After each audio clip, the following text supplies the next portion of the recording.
오늘 사사기 강의 이제 8번째 시간입니다. 아비멜렉 이야기에 대해서 오늘 보도록 하겠습니다. 이솝 우화에 이런 이야기가 있습니다. 어느 날 큰 독수리가 먼 산에서 날아와서는 양 한 마리를 쫙 낚아채서 부른다. 그걸 지켜본 까마귀가 정말 멋있게 본 겁니다. 독수리도 멋있게 보이고, 그리고 힘도 세 보이고, 그리고 굉장히 날쌘 동작, 부러운 마음이 들어서 까마귀도 한번 해봐야겠다 하고는 목장으로 날아갔습니다. 자기는 좀 독수리보다는 약하니까 아주 작은 양들이 있는 곳으로 가가지고 저 정도 양을 한번 내가 잡아봐야겠다 하고는 딱 가서 양의 그 등을 잡았는데 이게 잡힐까요? 안 잡히죠. 아무리 들어올려도 안 올려지는 겁니다. 할 수 없어서 단념하고 빨리 자기라도 가야 되겠다라고 했는데 이미 그냥 계속 잡으려고 하다 보니까 이게 어느 정도 살 속에 들어가면서 양털에 그냥 발톱이 그냥 휘 감겨가지고 엉켜져가지고 떼지지 않는 겁니다. 그래서 큰일 났다 하고는 파닥파닥 그러니까 다른 데 있던 양들이 이게 뭐야 하고는 막 몰려들어서 결국은 그 까마귀가 양들에서 밟혀 죽었다라는 이야기가 있습니다. 즉 자기 자신이 어떠한지 모른 채 과욕을 부리다가 결국은 패가 망신하는 이러한 일에 교훈을 주는 이야기입니다. 오늘 우리가 읽은 본문을 보면 이러한 내용과 비슷한 사건이, 비슷한 이야기가 기록되어 있습니다. 기드온에게는요 70명의 아들들이 있었다라고 우리가 지난주에 한번 살펴봤습니다. 근데 그 70명 아들 외에도 또 세겜에 첩을 두고 그 첩에게서 또 아들을 낳습니다. 그 아들의 이름이 아비멜렉입니다. 아비멜렉은요 그 이름의 뜻이 나의 아버지는 왕이라는 뜻이에요. 그러니까 결국 기드온이 왕은 되지 않겠다라고 했지만 왕처럼 살았던 것이죠. 그러니 그 아들이 자기 아버지는 왕이다라는 이름을 받게 된 것이죠. 자, 이 70명의 아들들이 있고 더군다나 첩에게서 태어났기 때문에 이 기드온은 이미 서자죠. 그래서 자기가 그 아버지의 정통성을 이어갈 수는 없다라는 걸 스스로도 알고 그것을 인식한 나머지 그렇게 정상적인 방법으로는 안 되겠다 하고는 뭔가 이렇게 수를 쓰고 음모를 꾸밉니다. 그것은 바로 자기 어머니 집안 사람들, 외갓댁에 있는 세겜 지역에 가서 세겜 사람들과 그들과 친한 이 밀로 사람들을 정치적 지지 기반으로 세력으로 삼아서 결국 쿠데타를 일으킵니다. 그래서 기드온의 70명의 아들을 한순간에 한날 한시에 다 죽이고는 그러고는 스스로 왕이 됩니다. 그때 그 70명 중에 막내 아들 요담이 스스로 몸을 피해서 살아나게 됩니다. 그리고 아비멜렉이 이제 왕이 되었다라는 이야기를 듣자 이 요담이 바로 그 세겜 지역, 세겜 땅 뒤에가 그리심산인데 그 그리심산에 올라가가지고 이제 나무의 우화 이야기를 비유를 들어서 이야기합니다. 그것이 오늘 우리가 읽은 말씀 바로 뒤에 7절에서 나옵니다. 우리 7절에서 15절까지 사사기 9장 7절에서 15절 말씀을 이어서 읽도록 하겠습니다. 같이 읽겠습니다. 시작. 사람들이 요단에게 그 일을 알림해 요단이 그리심산 꼭대기로 가서 서서 그의 목소리를 높여 그들에게 외쳐 이르되 세겜 사람들아 내 말을 들으라. 그리하여야 하나님이 너희의 말을 들으시리라. 하루는 나무들이 나가서 기름을 부어 자신들을 왕으로 삼으려 하여 감람나무에게 이르되 너는 우리 위에 왕이 되라 하매 감람나무가 그들에게 이르되 내게 있는 나의 기름은 하나님과 사람을 영화롭게 하나니 내가 어찌 그것을 버리고 가서 나무들 위에 읊줄대리로 한지라. 나무들이 또 무화과 나무에게 이르되 너는 와서 우리 위에 왕이 되라 하매 무화과 나무가 그들에게 이르되 나의 단것과 나의 아름다운 열매를 내가 어찌 버리고 가서 나무들 위에 읊줄대리로 한지라.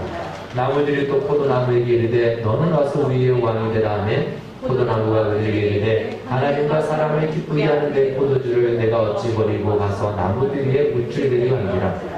이에 모든 나무가 가시나무에게 이르되 너는 와서 우리 위에 왕이 되라 하매 가시나무가 나무들에게 이르되 만일 너희가 참으로 내게 기름을 부어 너희 위에 왕으로 삼겠거든 와서 내 그늘을 피하라. 그리하지 아니하면 불이 가시나무에서 나와서 레바논의 백향목을 살로 것이니라 하였느니라. 아멘. 바로 이 요담은 이 아비멜렉이 스스로 왕이 된 것에 대해서 마치 이솝 우화처럼 이 세계 사람들이 쉽게 알아들을 수 있도록 비유를 통해서 말해주고 있는 것입니다. 나무들의 왕을 세우기 위해서 나무들이 감람나무, 오늘날로 얘기하면 올리브나무죠. 감람나무에게 가서 우리의 왕이 되라 라고 얘기하니까 감람나무가 정중히 사양합니다.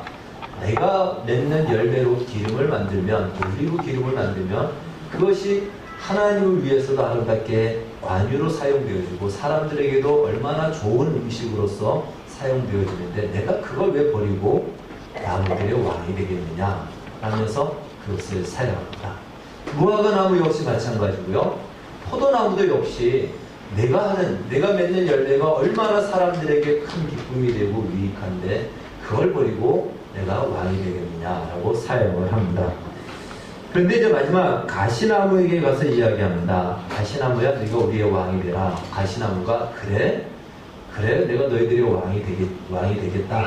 너희들은 다 내 밑으로 들어와라. 만약에 내 말을 듣지 않으면 내 가시덤불에서 불이 나가서 너희들을 다 태울 것이다. 사실 가시나무가 뭐 그늘이 있겠습니까? 우리나라 가시나무는 좀 이렇게 이파리가 피면 그 그늘이라도 있지만 이 지역의 가시나무는 그늘도 없습니다. 그런데 자기 밑에 의해서 피하라. 피할 수도 없는데 피하지 않으면 불이 나오리라. 이런 이야기를 합니다. 결국 이 가시덤불에서 나와 그 나무들을 다 불태울 것이다 라고 했던 요담의 이 예언적인 비유대로 그 뒤에 그러한 일이 일어나게 됩니다. 결국 이 가시나무는 아비멜렉을 이야기하고요. 아비멜렉과 함께 했던 세겜 사람들, 밀로 사람들 그들을 다 불러 태우는 그러한 죽고 죽이는 그 결과로 끝나게 됩니다. 그 뒤에 있는 말씀을 보게 되면요. 이제 이 아비멜렉과 세겜 사람들은 처음에 서로가 짝짝꿍이 잘 맞았습니다. 그래서 왕도 되고 세력을 펼치고 나름대로 자리매김을 합니다. 처음 3년은 좋았습니다. 그런데 뭐든지 3년부터가 위기죠. 결혼해서도 3년이 위기지 않습니까? 3년까지는 좋은데 요즘은 6개월입니까? 더 짧아진 것 같아요. 3년 지나고 나니까 뭔가 오해가 생기고 불안하게 됩니다. 그래서 세겜 사람들이 배신하게 되고 배신하자 이 아비멜렉이 군대를 데리고 세겜 사람들을 공격합니다. 서로 죽고 죽이는 관계가 돼서 결국은 그들을 죽이고 또 죽이러 가다가 망대에서 한 여인이 맷돌을 던졌는데 그 맷돌짝에 맞아서 아비멜렉이 죽게 됩니다. 그래서 이 사건은 이제 그렇게 종결이 되는 것을 보게 됩니다. 이 요담이 이야기한 기드온의 막내 아들 이 요담이 이야기한 비유의 핵심은 결국 무엇을 말하고자 하는 것일까요? 자신의 진정한 정체성을 아는 자들은 굳이 왕이라고 해서 그 왕의 자리를 덥석 잡지 않는다는 것입니다. 무화과 나무도 자기의 정체성을 분명히 알았습니다. 포도나무, 감람나무 모두가 다 자기의 정체성을 분명히 알았기 때문에 내가 살아야 되고 내가 존재해야 될 그 가치와 이유가 무엇인지를 알았기에 아무리 다른 무엇으로 나에게 준다 할지라도 나에게 준 나만이 맺을 수 있는 이 영광과 이 가치와 이 기쁨은 바꿀 수 없다라고 이야기를 했던 것이죠. 반면에 자기가 왜 존재하는지도 모르고 자기의 영광이 무엇인지도 모르고 자기의 정체성도 몰랐던 이 가시나무는 그냥 왕의 자리에 덥석 그것을 붙잡고 마치 거기 서서 무엇인가를 해보려고 하고 뭔가를 누려보려고 했던 이 가시나무를 말해주고 있는 것입니다.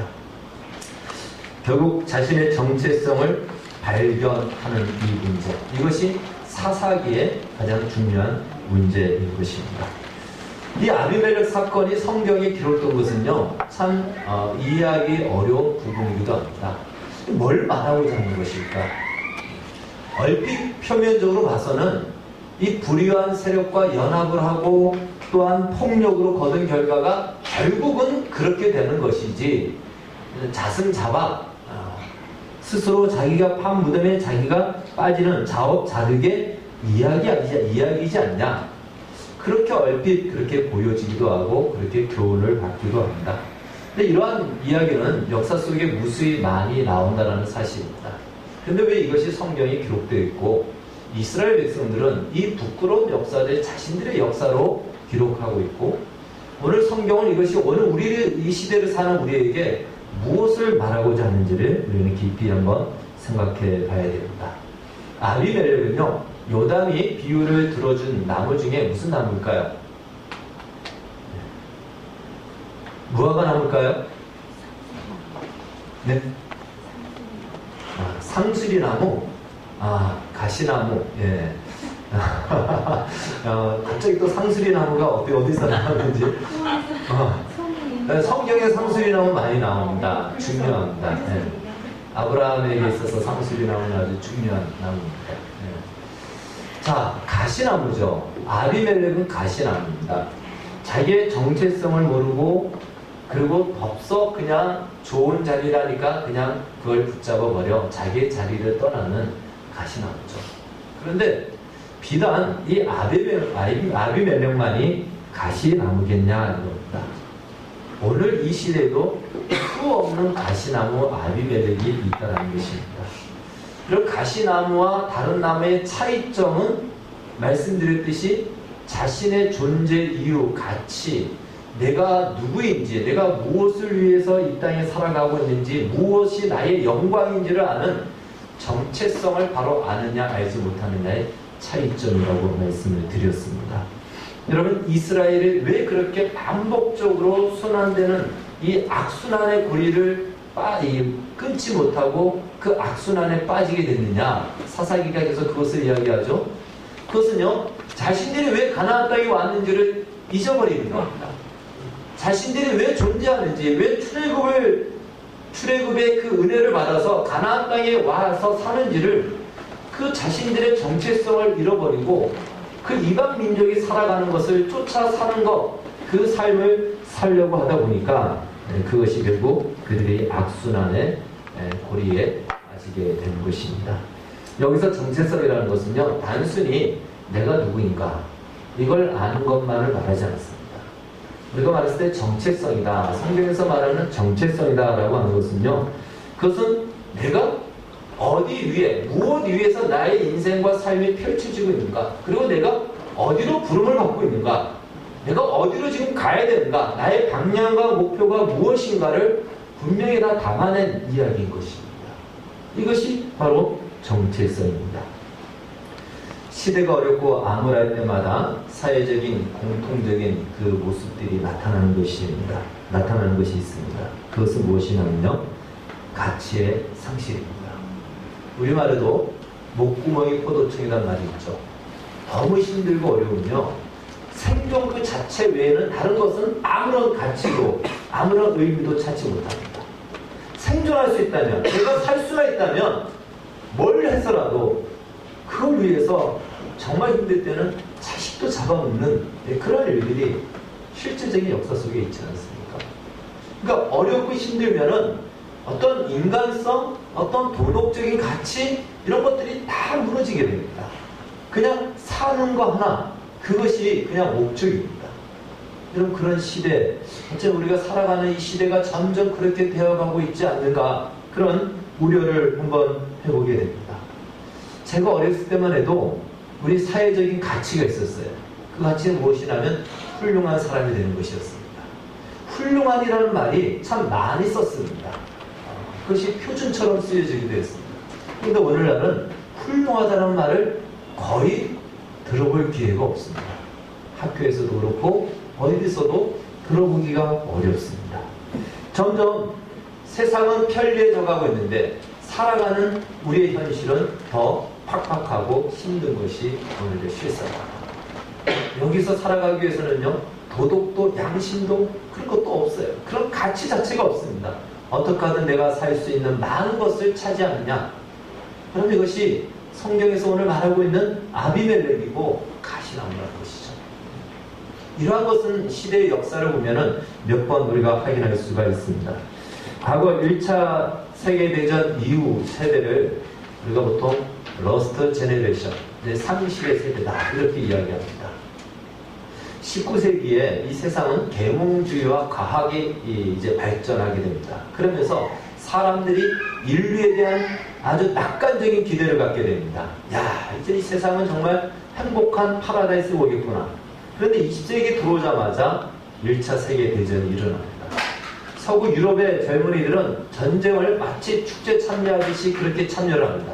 그런데 1차 세계대전은 참호의 전쟁이죠. 참호 속에서 지루하게 있다가 머리 넘기면 먼저 총 맞아서 죽는 겁니다.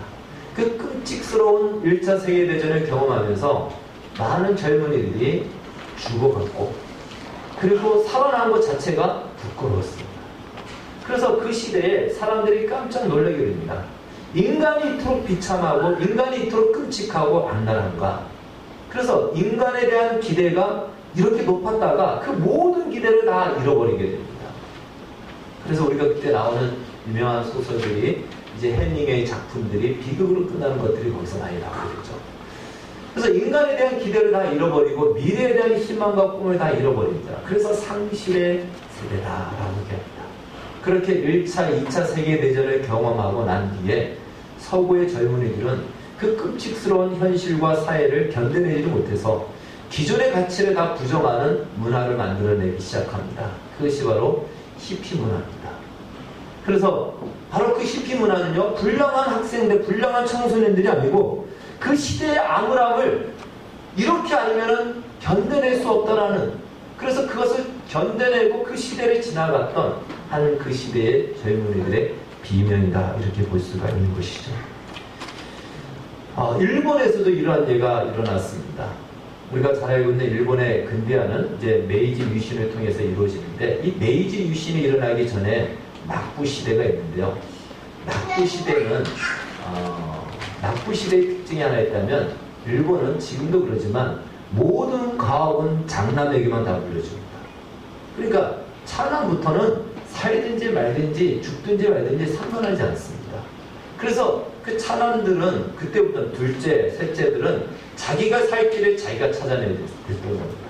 근데 이미 아버지의 가업을 형이 받아가니 생존할 수 있는 것이 없는 거예요.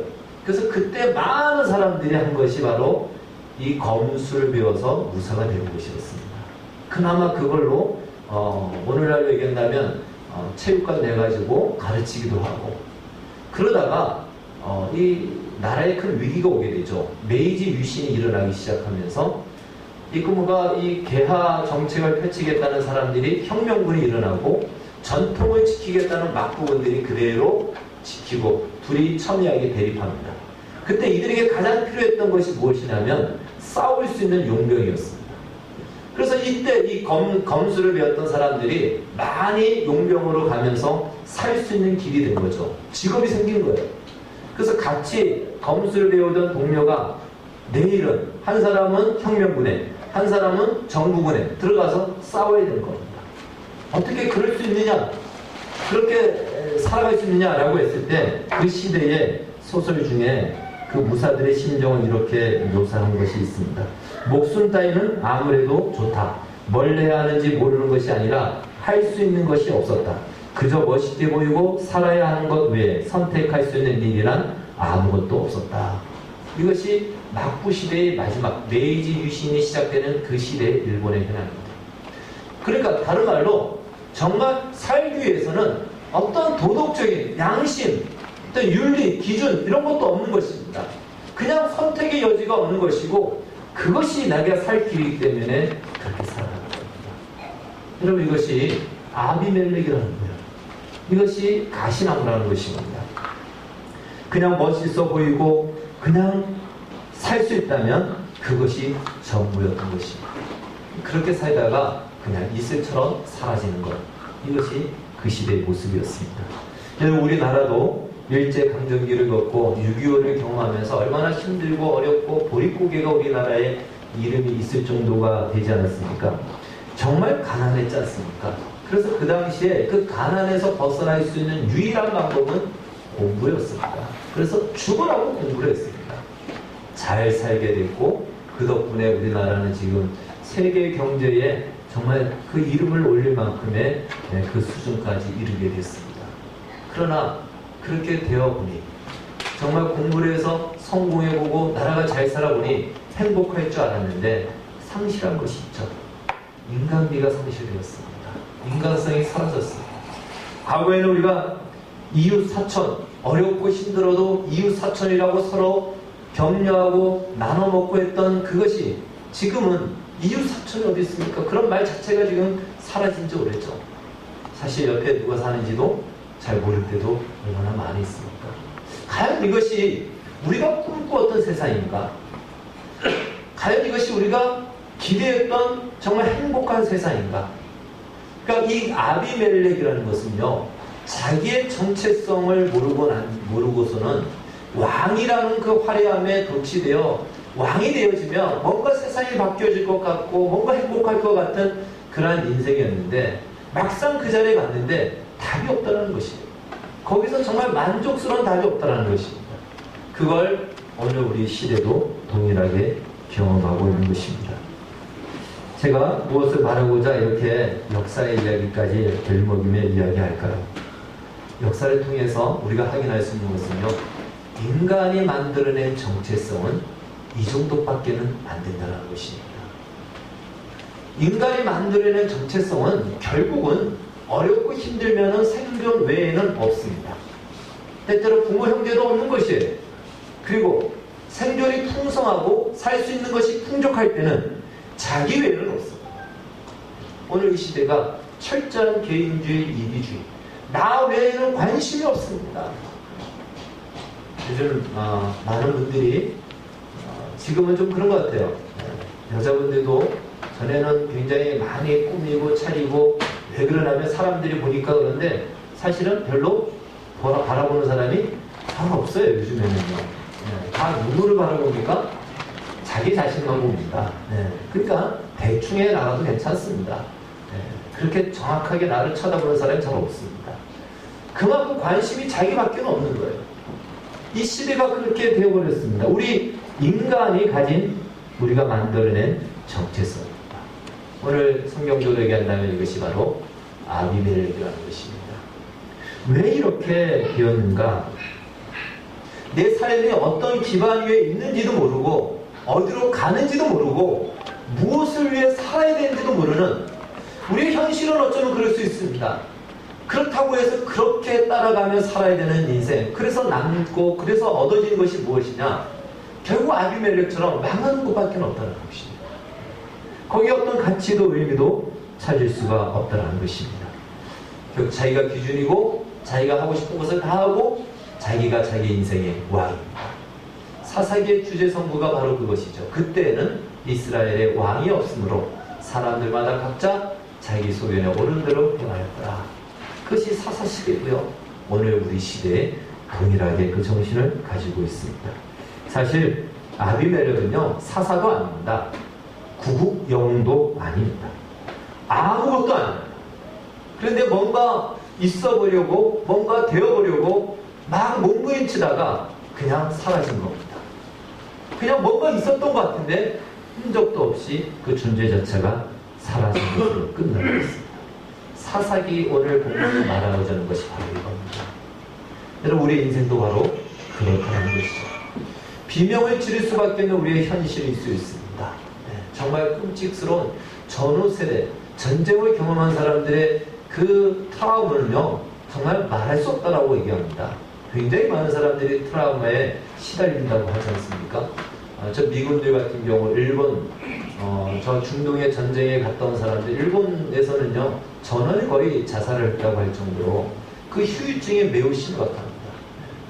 그래서 정말 비명을 지를 수밖에 없고 뭐 칼을 휘두를 수밖에 없는 그런 현실일 수 있습니다.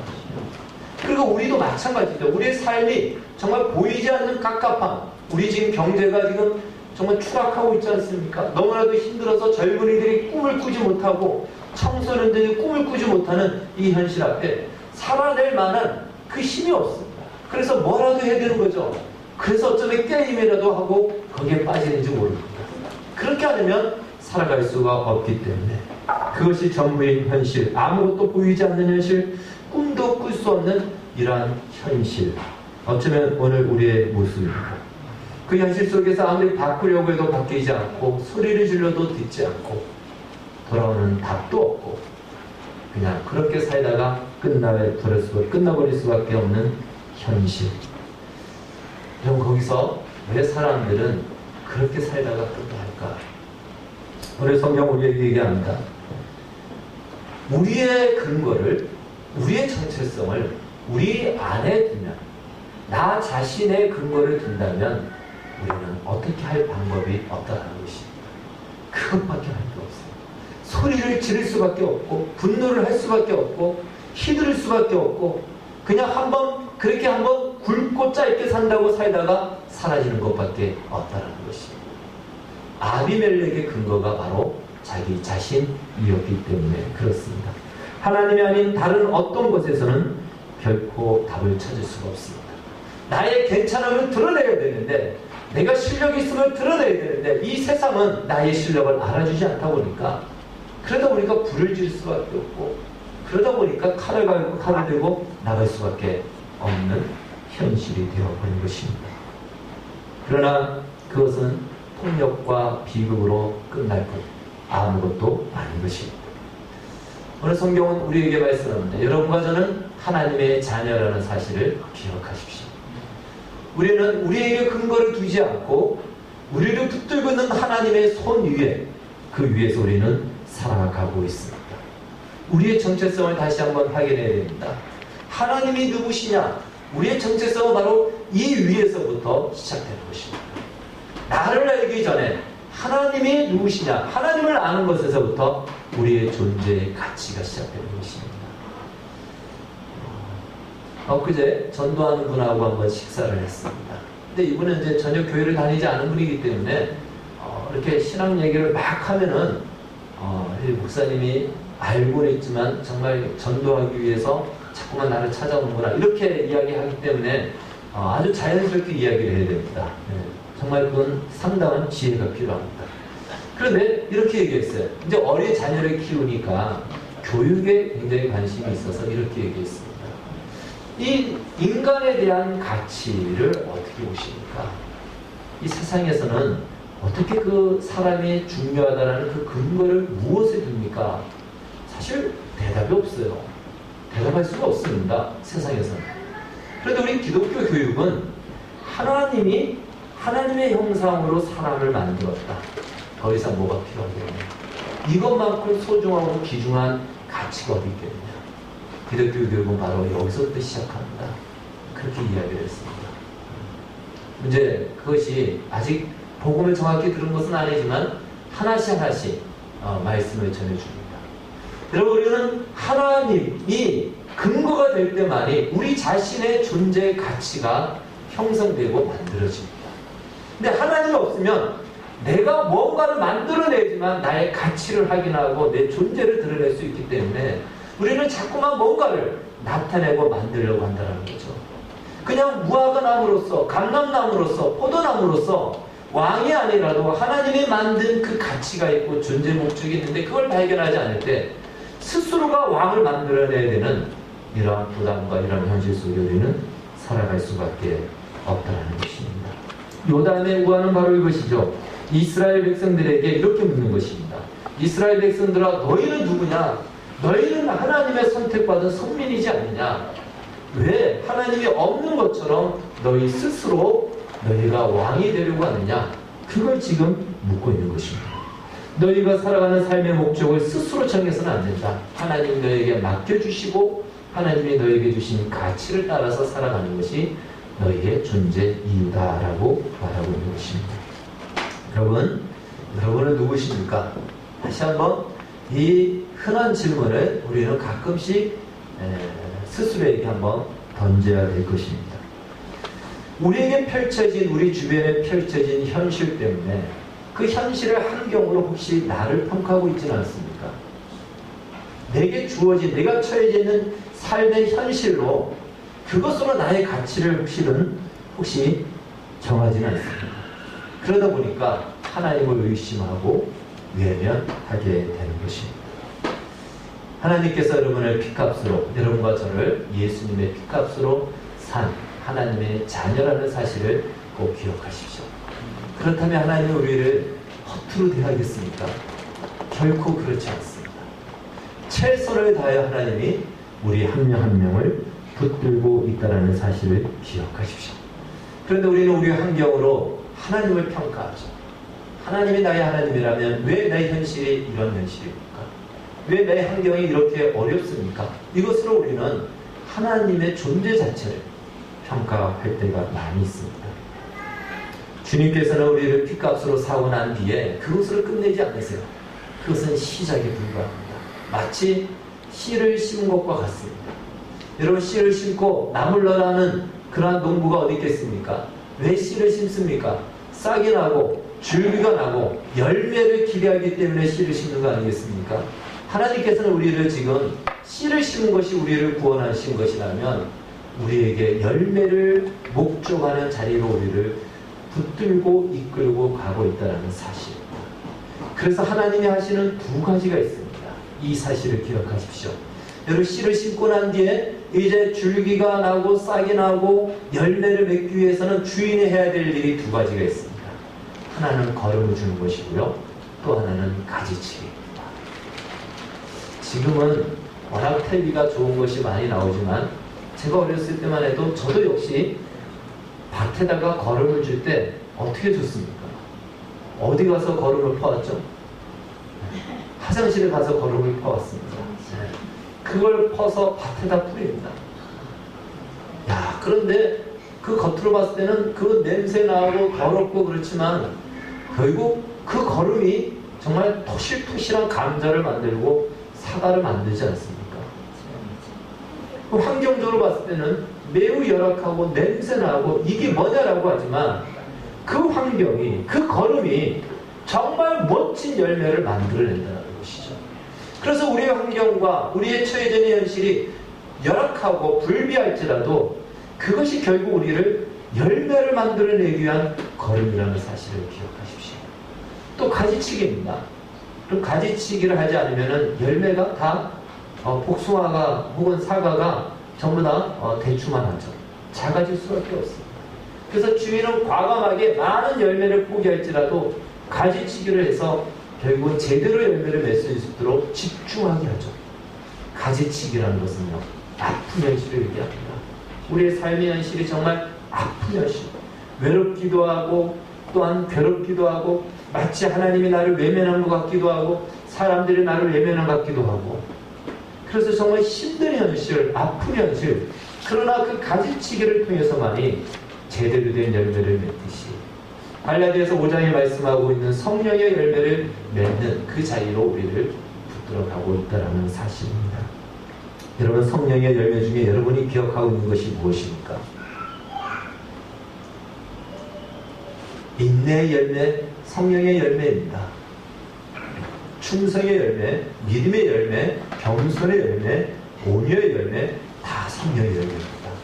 근데 하나님이 우리에게 찾으시는 것은요, 이런 열매입니다. 다른 것이 아닙니다. 그렇다면 여러분, 겸손의 자리로 가야지만, 겸손할 수 없는 환경이 만들어져야지만이 비로소 겸손의 열매를 만들 수 있습니다. 인내란 인내할 수 없는 현실이 되어야지만이 인내의 열매를 만들어낼 수 있다는 것입니다. 인내하지 않아도 되는 현실이라면 결코 거기서는 인내의 열매가 만들어질 수 없습니다. 충성이란 충성할 수 없는 그런 현실, 그런 환경, 갈세를 받고 무시를 당하고 어려움을 당하고 그런 현실 속에서만이 충성의 열매를 만들어낼 수 있습니다. 믿음의 열매도 마찬가지죠. 보이지 않고 정말 아무것도 손에 잡히지 않는 그 현실 속에서만이 믿음의 열매를 만들어냅니다. 그래서 우리의 현실을 그런 현실로 하나님은 이끌어 가신다는 것이에요. 나의 현실이 그렇게 내가 만족스럽지 못한 현실, 뭔가 보이지도 않고 하나님의 응답도 없는 것 같고 그리고 사람들이 나를 무시하는 것 같기도 하고 그런 현실 속에서만이 인내와 온유와 겸손과 충성과 아름다운 열매가 만들어진다는 것입니다. 여러분, 우리는 바로 그 자리로 부름을 받고 있습니다. 아비멜렉은 스스로 왕의 자리에 앉았습니다. 자신의 존재 근거를 자신에게 두었기 때문에 왕이 되어야지만이 자기 자신을 어필할 수 있기 때문에 그렇습니다. 그러나 우리는 예수께 우리의 근거를 두었습니다. 하나님께서는 당신의 좋으심과 위대함을 드러내기 위해서 우리를 부르셨고, 마침내 그런 의미에서 우리의 현실은 하나님의 좋으심과 하나님의 위대하심을 나타낼 수 있는 가장 적합한 현실입니다. 그런 현실이 만족스럽지 않습니까? 그 속에서 믿음을 발휘할 수 있고요, 그 속에서 충성의 열매를 만들어낼 수 있는 기회인 것입니다. 모든 것이 다 갖추어졌다면 그 열매를 만들 필요도 없습니다. 주님은 오늘 우리를 그 자리로 부르고 있습니다. 아비멜렉이 되지 마십시오. 아비멜렉처럼 때려 부수고 죽이고, 그리고 스스로 왕이 되고 마음껏 분노하고 소리 지르고, 그러다가 어느 한순간에 흔적도 없이 사라지는, 자기 스트레스에 자기가 제풀에 죽는 그러한 그 물고기가 있죠. 뭡니까? 밴댕이. 그래서 밴댕이 소가 딱지라고 하지 않습니까? 그물에 걸리면 너무 힘들어서 막 스트레스 받아가지고 막 부르르 떠다가 그냥 육지도 닿기 전에 그냥 죽어버립니다. 아비멜렉이 바로 그거예요. 자기 혼자서 막 그러다가 그냥 끝나버리는 거예요. 여러분, 우리의 인생을 하나님은 그렇게 부르시지 않는다는 것입니다. 각자 우리에게 기대하시는 바가 있고, 부르신 목적대로 그 자리에서 나만이 풍길 수 있고 나만이 만들어낼 수 있는 향기와 영광과 열매가 있기에 그 자리로 우리를 부르시고 있습니다. 아비멜렉으로 살지 마시고 하나님의 자녀로 사시기를 주의 이름으로 축원합니다. 기도하겠습니다. 주님, 감사합니다. 오늘 이 시대에 수많은 사람들이 아비멜렉처럼 살아갑니다. 그리고 그것이 멋져 보이기도 합니다. 그러나 아무런 흔적도 자취도 가치도 없이 끝나버립니다. 우리는 그런 존재가 아니기에, 열매를 맺어야 될 존재이기에 하나님께서 우리를 그런 현실로 보내고 있다는 사실을 기억하여 절망하지 않고 하나님께서 나의 인생을 통해서 나타내실 위대함과 아름다움을 기대하며 참고 견디며 이겨내며 달려갈 수 있는 우리 모두가 되게 하여 주시옵소서. 예수님의 이름으로 기도하옵나이다. 아멘.